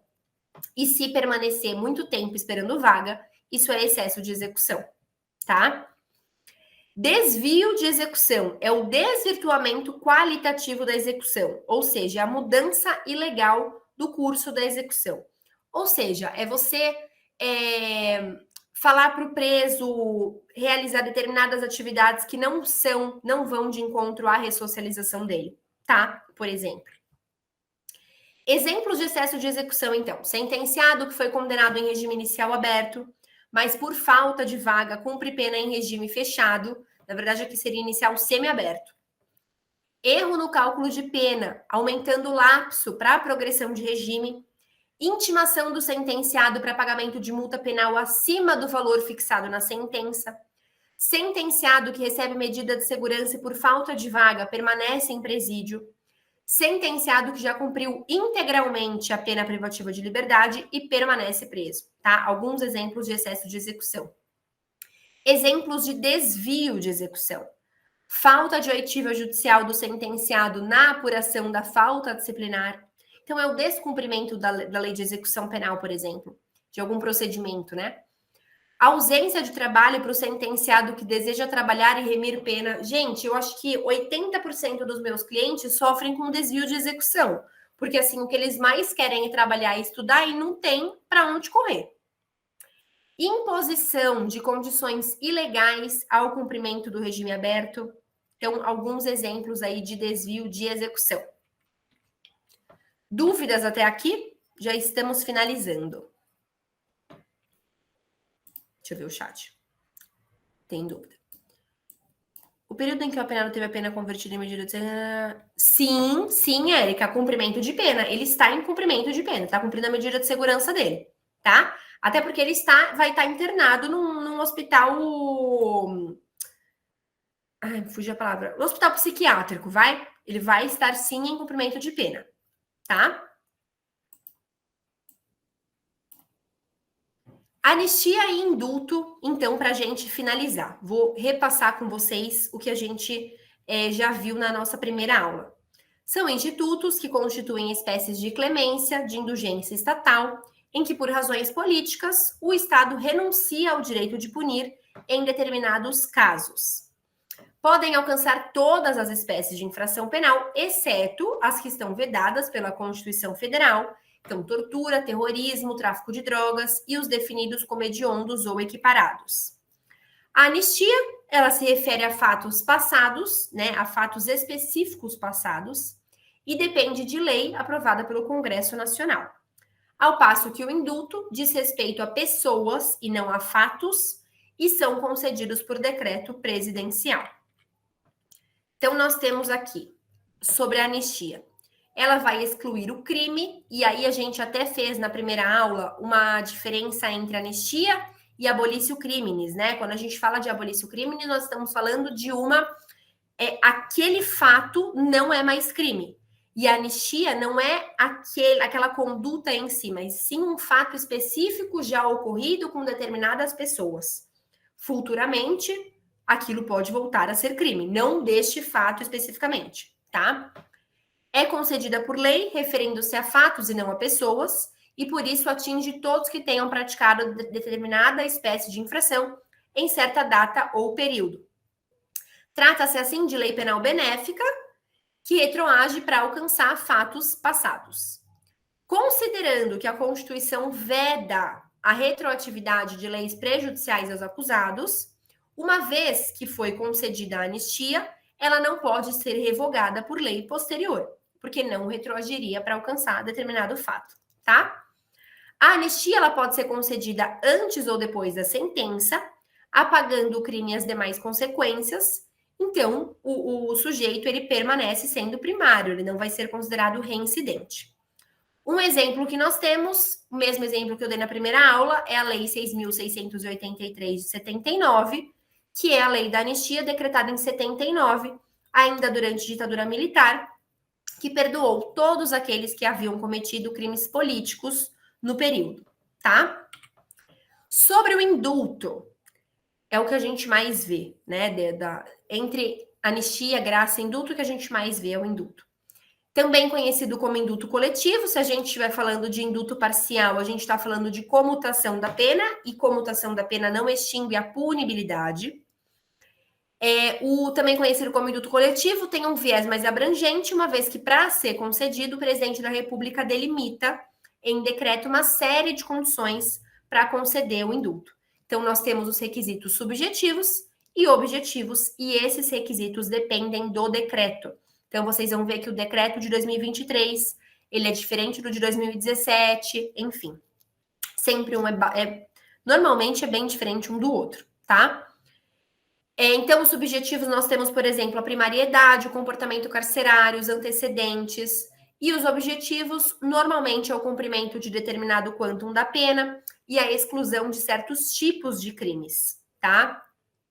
Só pode ser concedido quando já houve sentença condenatória definitiva, da qual não caiba aí qualquer recurso, né? Então, com trânsito em julgado.